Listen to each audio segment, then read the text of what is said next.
There is a rope stretched across an empty distance, held between 2 points that never enter the frame.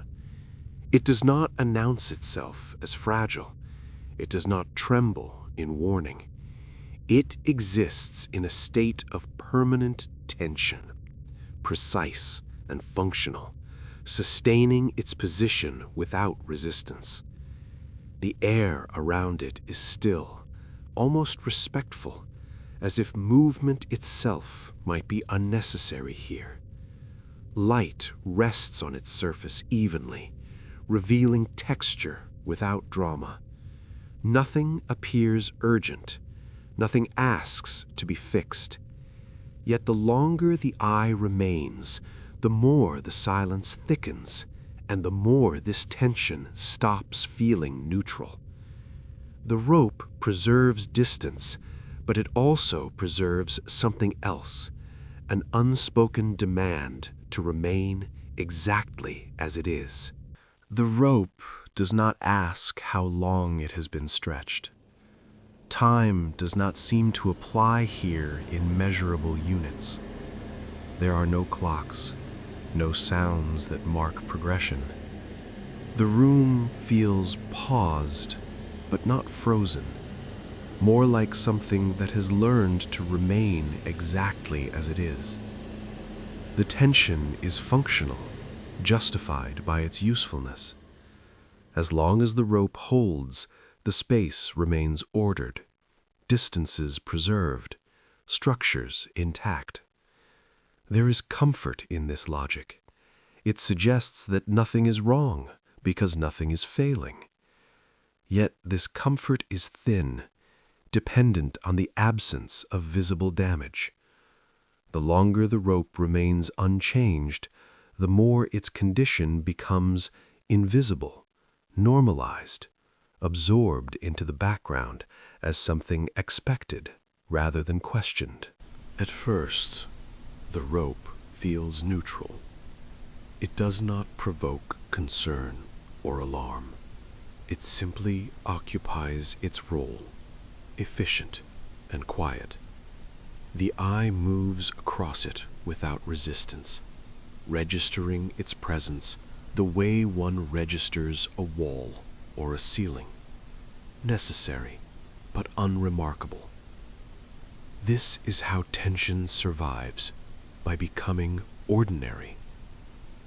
When pressure is constant, it stops feeling like pressure and starts feeling like structure. The rope does not tighten further, but it does not loosen either. It teaches patience through repetition, convincing the observer that this state is sustainable because it has already lasted this long. The longer the gaze lingers, the harder it becomes to separate the rope from the space itself. It no longer feels like an object within the room, but like a principle governing it. The walls seem to lean subtly toward it, as if acknowledging its authority. The light grazes its surface without highlighting it, refusing to dramatize what has become routine. There is no sound of strain, no creaking or vibration. Silence surrounds the rope, not as calm, but as compliance. Everything here agrees to remain exactly as it is, and that agreement feels unsettling precisely because it is unanimous. Somewhere in this stillness, a question begins to form, though it does not arrive as language. It arrives as a sensation, a tightening in the chest, a subtle awareness that something essential is missing. The rope does not break, but it also does not breathe. There is no rhythm to its existence, no alternation between effort and rest. It holds without pause, and slowly it becomes clear that this is not strength, but obligation. The rope does not choose to endure. It endures because it must, because its purpose allows no alternative. The absence of rupture becomes its own kind of threat. If the rope were to fray, to weaken, to show signs of fatigue, there would be something to respond to. But it remains intact, denying any external signal that intervention is needed. This is how tension persists unnoticed, by never reaching a visible breaking point. The rope teaches that collapse is not the only form of damage. There are quieter costs, absorbed internally, accumulating without evidence. The fibers inside the rope bear the strain silently, redistributing pressure in ways that cannot be seen from the outside. There is no reward for this endurance. No acknowledgement arrives for the effort of holding. The rope is not thanked for its service, nor relieved of its task. It simply continues. And because it continues, it disappears into expectation. This disappearance is not literal, but perceptual. The rope becomes harder to notice precisely because it never changes. And yet, its presence defines everything around it. Distances remain fixed, forces remain separated, the room remains orderly. Stability is preserved at the cost of flexibility, and that cost is paid continuously. As time stretches on, the rope begins to feel less like an object and more like a condition. It reflects a way of existing where effort is constant and rest is theoretical, where holding things together becomes identity rather than action. The rope does not know what it would mean to loosen. Slack is not part of its vocabulary. Its entire existence is calibrated around resistance, around maintaining form against opposing forces that are never shown but always implied. The space grows heavier, though nothing physically changes. The weight is psychological, an accumulation of awareness. The rope's stillness starts to feel oppressive, not because it threatens collapse, but because it forbids release. There's no invitation here to let go, no indication that easing tension would be acceptable. The room does not suggest alternatives. It supports the rope's mandate, reinforcing the idea that holding is not only necessary, but correct. Eventually, it becomes clear that what is missing is not strength, but permission. Permission to soften, to yield, to exist without performing a function. The rope has no such permission. Its value is inseparable from its tension.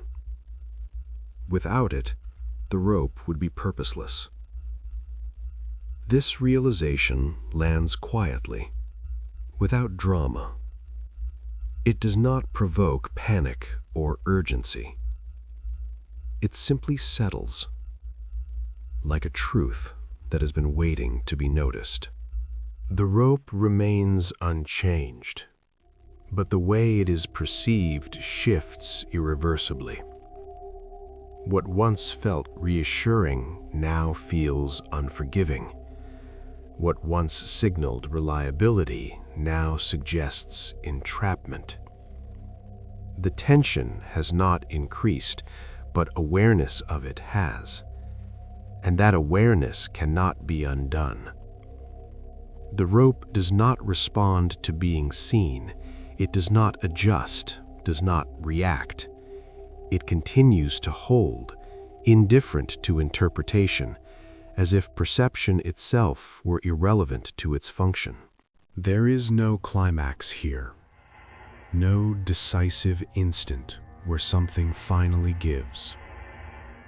The rope does not snap, and nothing collapses. Instead, a quieter understanding settles in. Endurance without variation erodes even when the surface remains intact.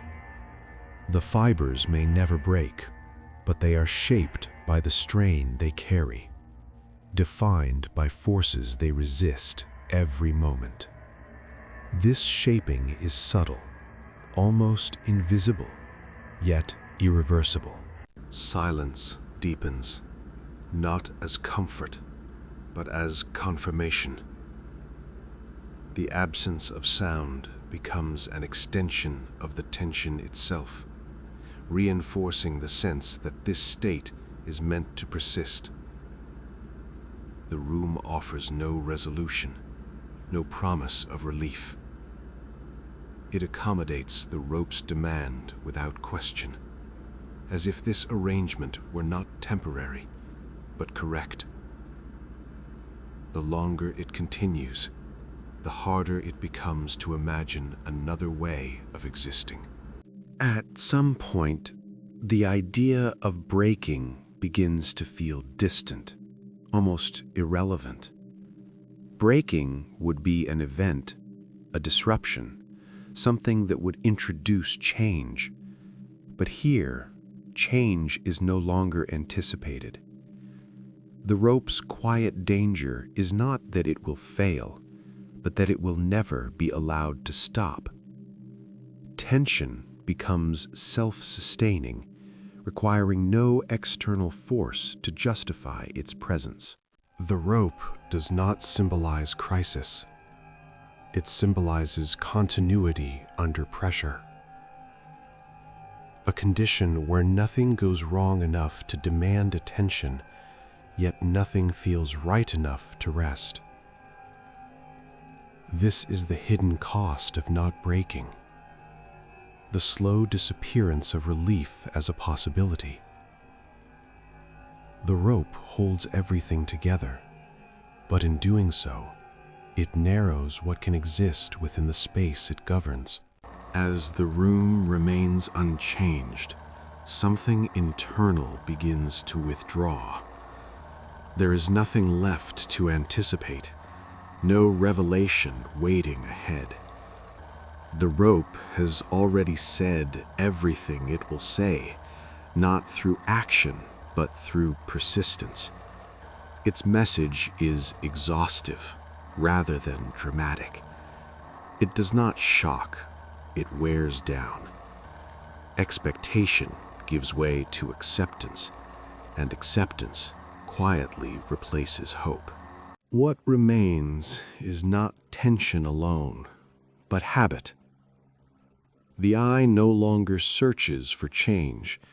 It learns the shape of the rope and stops questioning it.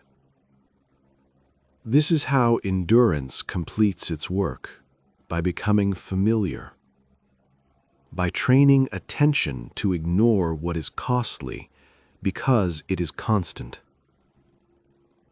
The rope continues to define the space even as it fades from conscious notice.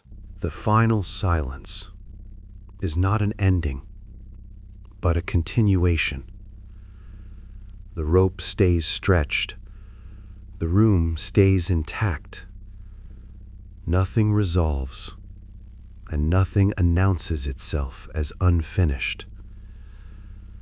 What lingers is a quiet understanding that not breaking is not the same as being whole, that holding on indefinitely reshapes what remains, even when no damage can be pointed to. In this stillness, the rope stands as it always has, unchanged and unbroken. But something less tangible has thinned. The space feels narrower now, defined by limits that were once invisible.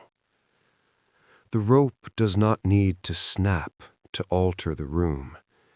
Its tension alone is enough to redraw the boundaries of what is possible. There is no instruction offered here, no call to act. The rope does not teach release, only endurance. And perhaps that is the final weight it carries. The suggestion that survival, when uninterrupted by rest, becomes a quiet form of disappearance. The rope never arrebenta. The room never reacts. And in that unbroken continuity, a question remains suspended, holding its own tension long after the image fades.